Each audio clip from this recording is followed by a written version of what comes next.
Sumugod ang dalawang matandang mandirigma habang sumisigaw ang isa sa kanila para sa pinuno ng Murong Clan.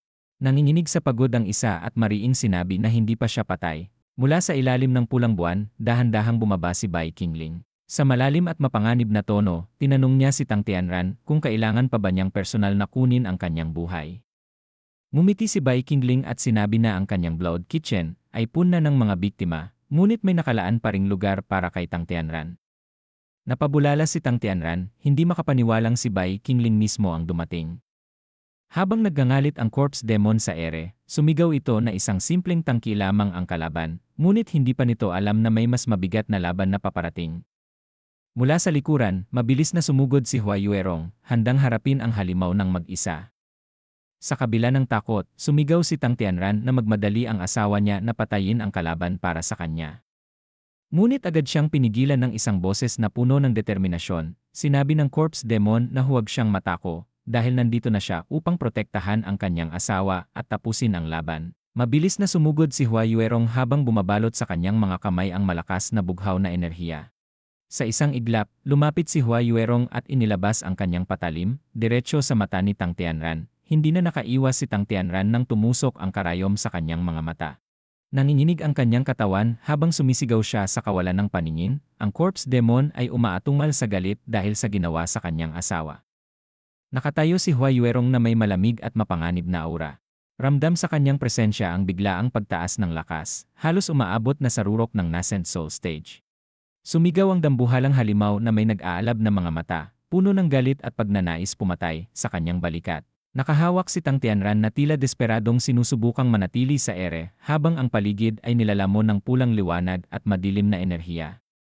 Sumigaw si Tang Tianran at nagmakaawang patayin agad ang babaeng demonyo, ipinagmamalaki pa rin ang Diumanoy hindi matitinag na pagmamahala nila. Umiti si Bai Qingling at malamig na kinuwestiyon kung ang tinatawag nilang dalisay na pag-ibig ay tunay ngang karapat-dapat sa pangalan nito. Tahimik na tumayo si Qingling at iniutos kay Hua Yuerong na ipagkatiwala na lamang sa kanyang nakatatandang kapatid ang natitirang laban. Nang makita ang bida na palunok at nagulat ang corpse demon dahil nakilala niya ang bida, sa isip niya kahit ang kanilang grandmaster ay halos walang nagawa laban sa halimaw na ito, maliban sa isang marka ng espada. Sa kabila ng lahat, umiti si Bai Qingling habang binabanggit ang pangalan ni Qin Yuer. Pinuri niya ang kanyang kaunting kamalayan sa sarili, sinasabing mas mabuti pa rin ito kaysa kay Tang Qi. Sumisigaw ang sugatang si Tang Tianran, hindi. Binulag nila ako. Ito ay hindi matatagalan. Mula sa nag-aalab na pulang apoy, lumitaw ang demon corpse, ang mismong asawa ni Tang Tianran, nakangising may matalim na pangil habang sumasabog ang madilim na aura sa buong kalangitan. Sa ibaba, kalmadong nakatayo si Bai Qingling, ay puno ng kumpiyansa habang papalapit ang naggangalit na halimaw mula sa itaas. Si Hua Yuerong, pasigaw na tinawag ang kanyang nakatatandang kapatid, halatang nag-aalala sa harap ng paparating na panganib, ngumiti si Bai Qingling at malamig na sinabi na malas lamang ang sinapit ng kanilang kalaban. Habang patuloy na gumagalaw ang madilim na enerhiya sa kanyang paligid. Sa isang iglap, pinakawalan niya ang kanyang kapangyarihan, sinupil ang Ghost Flame Torrent at kontrolado pati ang mismong anyo ng demonyo. Napasigaw ang Demon Corpse sa gulat at galit, hindi makapaniwalang nasamsam ni Bai Qingling ang kanyang sariling lakas at espiritual na anyo.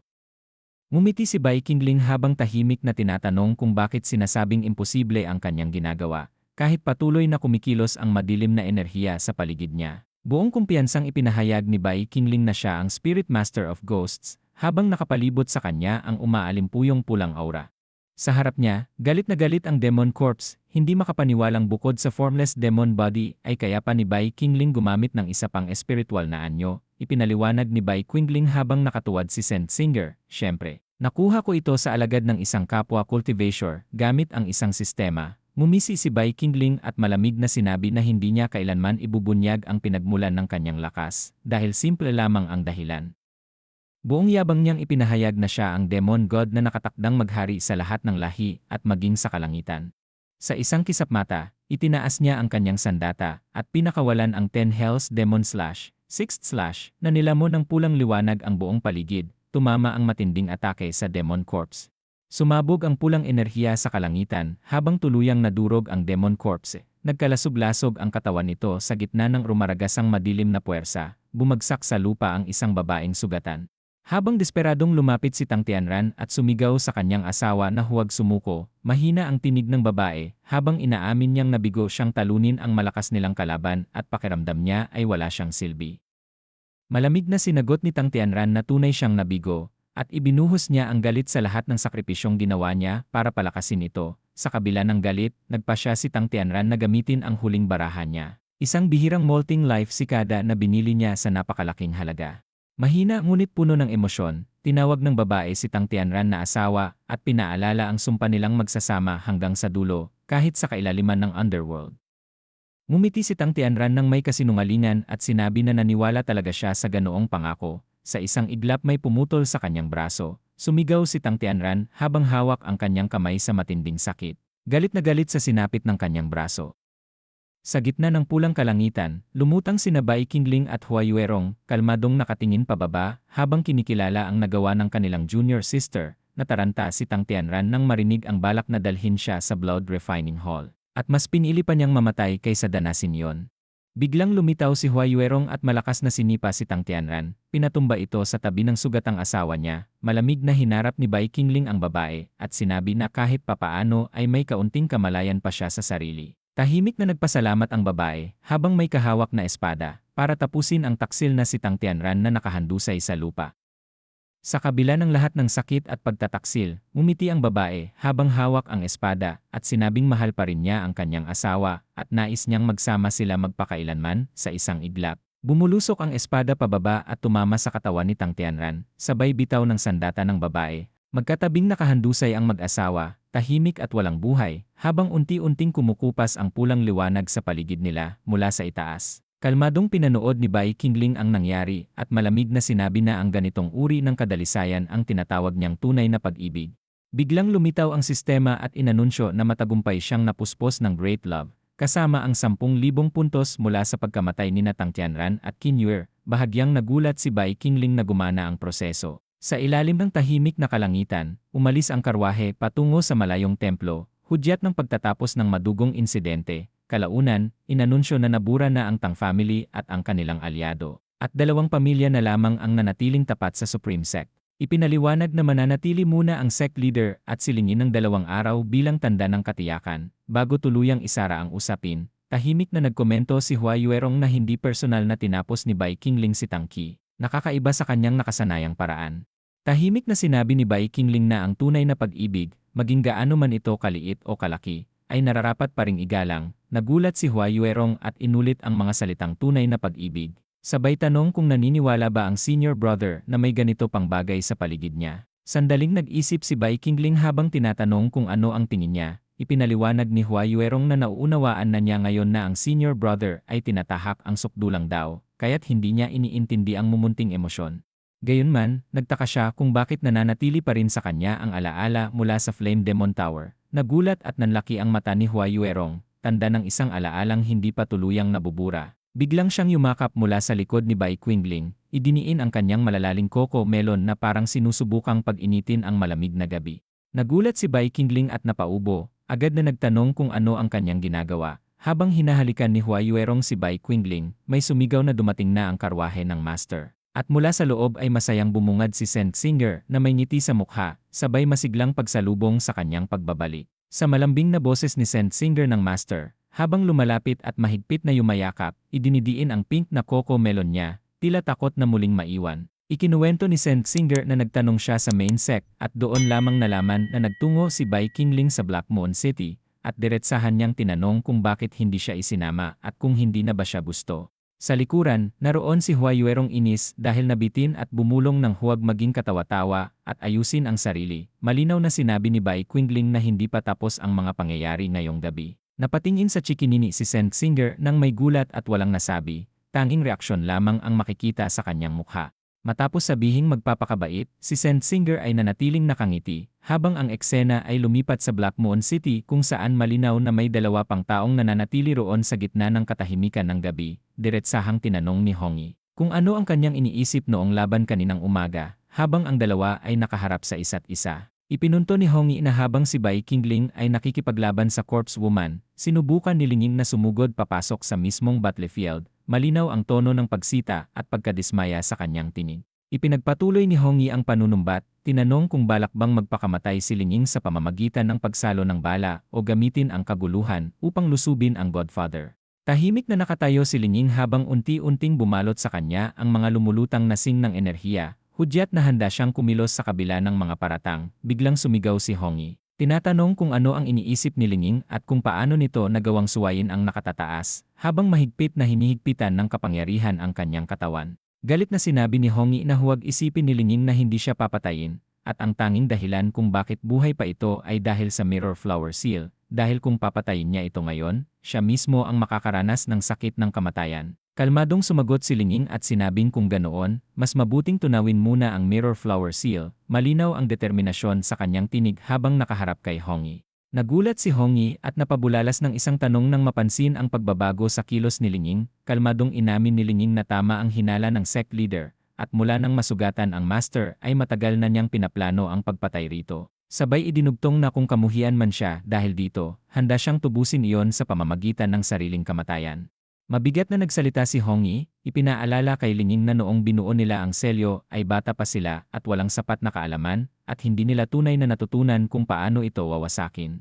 Walang pag-aalinlangang sumagot si Linging na hanggat nabubuhay ang master, ang landas na ito ay hindi maiiwasan para sa kanya. Mariing idineklara ni Linging na buo na ang kanyang pasya. Kasabay ng pagsisimula ng unsealing incantation, habang unti-unting lumalabas ang selyo at kumikislap ang enerhiya sa kanyang mga kamay. Napatigil si Hongyi at binigkas ang pangalan ni Linging habang ramdam ang pag-alon ng kapangyarihan at ang lumilitaw na marka ng selyo sa pagitan nila. Biglang sumigaw si Hongyi. Sinasabing hindi ganoon dapat winawasak ang selyo at binalaan si Linging na maaari siyang lamunin ng matinding backlash. Sa kabila ng sakit, napaunggol si Linging habang patuloy na pinipilit ang paglusaw ng selyo, hindi inuurungan ang kapangyarihang bumabalik laban sa kanya. Sa gitna ng naglalagablab na enerhiya, napagtanto ni Linging ang bigat ng kanyang mga ginawa, at sa mahinang tinig ay inamin niyang sa huli, lahat ng ito ay sariling kasalanan niya. Ngunit dahil nadamay niya ang iba, ngayon ay mistulang inggit at puot na lamang ang natira, at kung dito na matatapos ang lahat, marahil iyon na ang pinakamabuting wakas para sa kanilang lahat. Habang nanghihina at hinal si Hongyi, baka sa kanyang mukha ang pagkabigla at sakit, samantalang ang pulang selyo at bughaw na enerhiya ay nagbanggaan sa ere, lumilikha ng mapanganib na alon ng kapangyarihan na patuloy na kumakalat sa paligid. Sa sandaling iyon, biglang lumitaw si Bai Qingling, hawak ang bughaw na apoy, at tahimik ngunit matalim na tinanong si Linging kung bakit siya ang pinuntirya ay maiintindihan pa niya, ngunit bakit pati ang sect leader ay nilabanan nito. Nang marinig iyon, napabulala si Linging at hindi makapaniwalang nandoon muli ang kanyang master, dahil akala niya ay tuluyan na itong umalis sa Black Moon City. Lumapit si Bai Qingling kay Linging, hinawakan ang kanyang kamay na nanginginig, at mariing inutusan siyang huwag nang magsalita at ibuka ng kanyang bibig. Sa isang mabagal na galaw, ipinasok niya ang daliri sa bibig ni Linging. Malinaw na pagpapakita ng kapangyarihan at kontrol, habang ang enerhiya sa paligid ay patuloy na umiikot at kumikislap. Makikitang nagluluha ang mata ni Linging habang subo niya ang daliri ng kanyang master, sa gitna ng kumikislap na liwanag. Napagtanto ni Hongyi na, ang Mirror Flower Seal ay hindi lamang naibalik. Sa halip, nagbago ito at naging isang ganap na bagong kontrata, isang anyong hindi pa niya nakikita noon. Hindi niya mapigilang itanong kung paano ito nangyari. At doon ay lumitaw si Bai Qingling, kalmado, ngunit mabigat ang presensya, hawak ang kapangyarihang nagpatibay sa kontrata. Ipinaliwanag niya na dahil sa matinding panganib, kinailangan niyang personal na makialam, sapagkat kung hindi, isa sa kanila ang mamamatay agad at ang isa na may magdurusa sa walang katapusang sakit. Habang nagsasalita si Bai Qingling, inamin niyang kahit siya mismo ay hindi sigurado kung paano pa maundo ang bagong selyo. Mula sa dating dalawahang kontrata, ito ngayon ay naging tatluhan, isang triad na nag-ugnay sa kanilang kapalaran. Nabigla si Linging at Hongyi sa katotohanan iyon, at unti-unting sumiksik sa kanilang mga dibdib ang bigat ng koneksyong hindi na nila matatakasan. Tahimik na hinarap ni Bai Qingling si Linging at diretsahang sinabi na alam niyang nais siyang patayin nito noon pa man. Ngunit sa kabila ng lahat, hindi niya ito pinigilan kailanman, sapagkat ang tanging hangarin niya ay protektahan siya. Sa malamig ngunit tapat na tinig, sinabi niyang kung siya man ay nagsinungaling o hindi, ang sagot ay unti-unting mahahayag sa pamamagitan ng bagong selyo ngayon ay nakaukit na sa kanilang mga katawan at damdamin. Sa huling sandali, napahawak si Linging sa kanyang dibdib, nanlaki ang mga mata at namula ang pisngi. Ahimik ngunit mabigat ang tensyon sa loob ng bulwagan habang maingat na tinanong ni Ren Qianfan kung ang wrongber na nasa alaala ni Bai Qingling ay maaaring si Hua Yuerong ng Yin Kui Hall. Ipinaalala ni An Jinyang na noong nakaraang gabi, magkasamang nagtungo sina Bai Qingling at Hua Yuerong sa Black Moon City, at ayon sa mga bulong-bulungan, naroon din si Hongyi. Habang sinasabi iyon, unti-unting bumigat ang boses ni Ren Qianfan, sapagkat kung magsasanib ang kanilang puwersa, wala nang makapipigil sa kanilang impluensya sa coming stream sect, at maaaring tuluyan nang mawalan ng pwesto ang Asura Hall. At nagpa siyang umalis si Ren Qianfan upang humarap sa pinakamataas na pinuno, ngunit bago pa siya tuluyang makalabas, isang pamilyar at malamig na tinig ang sumalubong sa kanya. Nakatayo roon si Bai Qingling, may bahagyang ngiti at mapanganib na liwanag sa mga mata. Tila ba matagal na niyang inaasahan ang sandaling iyon. Napatigil si Ren Qianfan, nanginginig ang tinig habang binibigkas ang pangalan ni Bai Qingling, sa isang iglap, marahan ngunit may bigat na itinulak siya palayo, kasabay ng isang tahimik na pamamaalam. Habang bumabagsak si Ren Qianfan sa labas ng bulwagan, hindi na siya ihahatid palabas, sapagkat ang susunod na usapan ay hindi na para sa kanya. Humarap muli si Ren Qianfan, lumalabas ang ugat sa inis, nang marinig niya ang tinig na nagsasabing perpekto ang tiyempo. May opisyal na usapin tungkol sa kanyang asawa, si Han Jinyang, at hindi na kinakailangan ang presensya ng sinumang walang kinalaman. Tahimik na nakatayo si Bai Qingling habang nakatalikod sa kanya ang babae, ngunit nang marinig niya ang mahinang tawag na puno ng pamilyar na pangungutya, agad niyang nakilala si Han Jinyang. Nakaupo ito ng relax, may bahid ng tukso sa mga mata, habang sinasabing abala raw si Bai Qingling nitong mga nakaraang araw at tinatanong kung naayos na ba niya ang lahat ng kanyang mga gawain. Bahagyang umubo si Bai Qingling at malamig na sinabi na ang pinuno ng sekta ang bahalang maglinis ng naiwan, wala siyang balak mangibabaw. Ngumiti si Han Jinyang at tuwirang nagtanong kung sadya ba ang pagpunta niya o trip lang, dahilan upang ipahayag ni Bai Qingling na may bagay siyang nais ipagawa at akmang-akma ito sa isang tulad niya. Isang babae na mabagsik at hindi dapat maliitin. Binanggit niya ang Demonic Alliance Conference at ang pangalan ng Huaxi sect na si Ji Taimi, dahilan upang mapangiti si Han Jinyang at sabihing iyon pala ang target. Ngunit iginiit niyang personal ang galit niya rito at dapat sanay asawa niyang si Ren Qianfan ang humawak ng usaping iyon. Sa isang malamig na titig, sinabi ni Bai Qingling na kung tunay na may lakas at tapang si Ren Qianfan, matagal na sana niyang pinasok ang lugar sa halip na palihim na makinig sa labas, bagay na ikinagulat ng lalaki sa likod ng pinto. Humakbang palapit si Han Jinyang, puno ng hinanakit ang tinig habang tinatanong si Bai Qingling kung ganito ba talaga siya makitungo sa mga babae at kung minsan ba'y naisip niya ang damdamin niya. Tahimik na nakatingin si Bai Qingling, iniisip kung galit ba ito dahil sa balitang nagpunta siya sa Black Moon City kasama si Hua Yuerong, ngunit alam niyang walang saysay ang magpaliwanag. Bigla niyang hinawakan si Han Jinyang sa balikat at malamig na inihayag na sa paparating na Demonic Alliance Conference, silang dalawa ang mamumuno sa delegasyon, siya at si Han Jinyang. Nagulat ang babae, bahagyang namula, at halos pabulong na tinanong kung totoo iyon. Tumawa si Bai Qingling at sinabing hindi niya kailangang tumingin sa kanya na parang handa siyang tanggapin kahit ano. Sa sandaling iyon, bumukas ang sistema sa kanyang harapan, ipinapakita ang points shop at ang bilang na 130,000 puntos, mga puntos na nakuha niya kina Linging, Hongyi, at ngayon ay kay Han Jinyang. Nakaupo siya sa trono, kalmadong iniisip na kung hangad niya ang posisyon ng pinuno ng Demonic Alliance, hindi siya maaaring mag-ipon lang ng puntos, kailangan niyang gumastos ng malaki.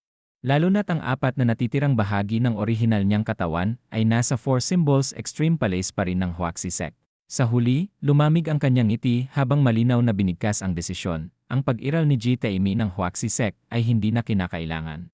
Tahimik na pinindot ni Bai Qingling ang kumikislap na simbolo ng kayamanan, at agad na lumitaw ang kumpirmasyon na matagumpay ang pagpapalit, kapalit ng 100,000 puntos na iniipon niya mula sa mga nakaraang enkwentro.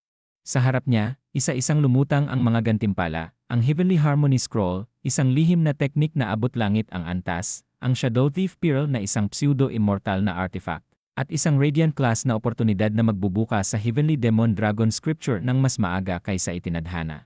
Sandaling napaisip si Bai Qingling, sapagkat bagamat nakakaakit ang makalangit na teknik, batid niyang hindi pa yon ang tamang oras. Sa kasalukuyan, mas mahalaga ang kakayahang magnakaw at magtago sa dilim, kaya walang pag-aalinlangan niyang pinili ang Shadow Thief Pearl, marahang hinawakan ang kumikislap na mata habang naglalaho ang liwanag sa paligid.